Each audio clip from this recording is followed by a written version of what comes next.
Саламатсыңарбы балдар? Кезектеги кыргыз тили сабагына кош келдиңер. Бүгүнкү сабактын темасы кыргыз элинин улуттук баш кийимдери. Кыргызские национальные головные уборы. Бүгүнкү сабактын жаңы сөздөрү менен таанышалы. Баш кийим, ыйык, буюм, ардакташат, тепсендиге, тегеретип.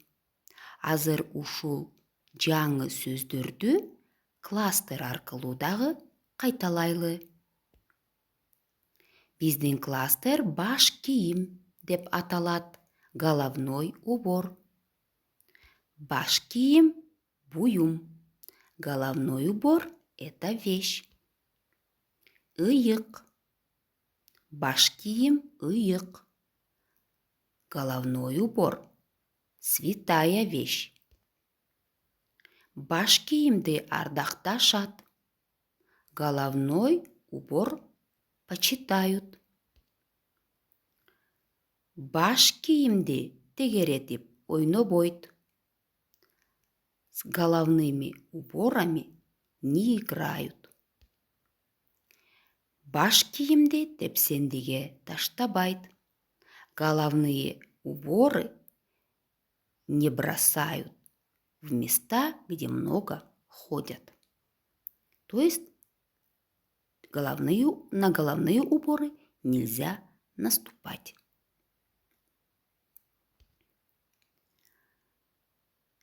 Кыргыз элинин улуттук баш кийимдери менен таанышалы. Бул калпак, тебетей жана малакай. Силер сүрөттө көрүп турган эркектердин улуттук баш кийимдери. Аялдардын улуттук баш кийимдери бул элечек, шөкүлө, үкүлү, топу. Окуу китебиңердин 118 бетин ачкыла, экинчи көнүгүү. Улуттук баш кийимдер деген текст менен иштейбиз.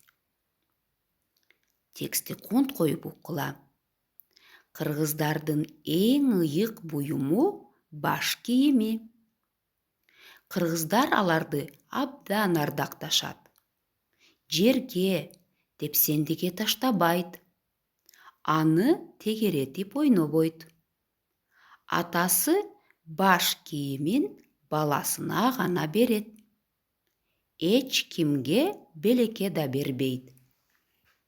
Адам отурган отургучка койбойт. Ребята, вы сейчас из текста узнали, как кыргызский народ относится к головным уборам. Кыргызы почитают головные уборы. Свой головной убор никому не дарят. Нельзя головные уборы бросать на землю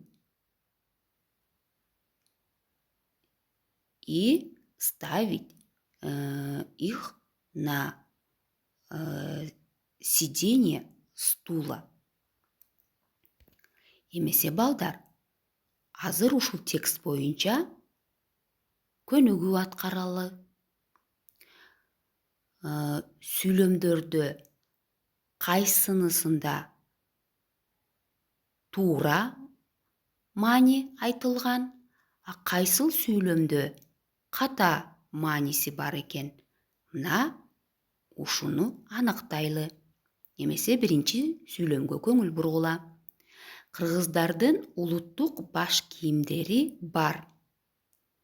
Бул жерде туура ой айтылдыбы же ката ой айтылдыбы? Жооп беребиз. Ооба балдар, бул жерде туура ой айтылды. Экинчи сүйлөм. Кыргыздар баш кийимдерди ардакташат. Кыргызы почитают головные уборы. Ребята, это правильное утверждение или ошибочное, как вы думаете? Это правильное утверждение. Тура. Баш кийимди белекке беришет. Головные уборы дарят кому-либо. Бұл жерде қата ой айтылды. Қырғыздар өздерінің баш киімдерін белекке берішпейді. Атасы баш киімін қызына береді. Отец отдает свой головной убор дочери. Бұл туравы, балдар? Ова, балдар, бұл тура емес, бұл жерде қата ой қамтылған. Ақырқы сөйлемді оқуғыла. Баш киім менен ойносо болот. Туравы же қатавы? Бұл жерде дағы қата ой қамтылған. Баш киім менен ойносо болбойт. Эмесе балдар, азыр ушул Кыргыз элинин улуттук баш кийимдерине арналган ырларды окуйлу. 117-118 беттерде биринчи көнүгүү бар. Биринчи ыр калпак деп аталат. Ак калпагы кыргыздын, ак жүзүндөй нур кыздын, ак кар баскан тоолордо ак нурундай жылдыздын. Бул ыр Кыргыз элинин улуттук баш кийими калпакка арналган экен. Келерки ыр элечек деп аталат. Балпайышып энелер, суйкайышып жеңелер, элечекти кийишсе перилерге теңелер. Мынакей балдар, көрдүңөрбү? Элечек, калпак бул Кыргыз элинин улуттук баш кийимдери экен. Кыргыздар калпакты дагы, элечекти дагы аябай ардакташат экен. Эмесе балдар, дайыма биз билип жүрөлү. Ак калпак жигит көркү. Белый колпак украшает молодца. Элечек эненин көркү, а элечек украшает матерей. Шөкүлө жеңенин көркү. Шөкүлө украшение невесты. Бүгүнкү сабакта балдар биз Кыргыз элинин улуттук баш кийимдери жөнүндө сөз кылдык. Кыргыздар баш кийимдерине аябай аяр мамиле жасашат экен, ардакташат экен.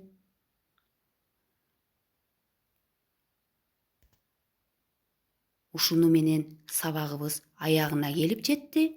Үйгө тапшырма. 119 бет 3 көнүгүү. Сүйлөмдөрдү туура түзүп жазгыла. Жаңы сөздөрдү сөздүккө көчүрүп жазгыла жана жаттагыла. Келерки сабакта жолугушканча саламатта калгыла.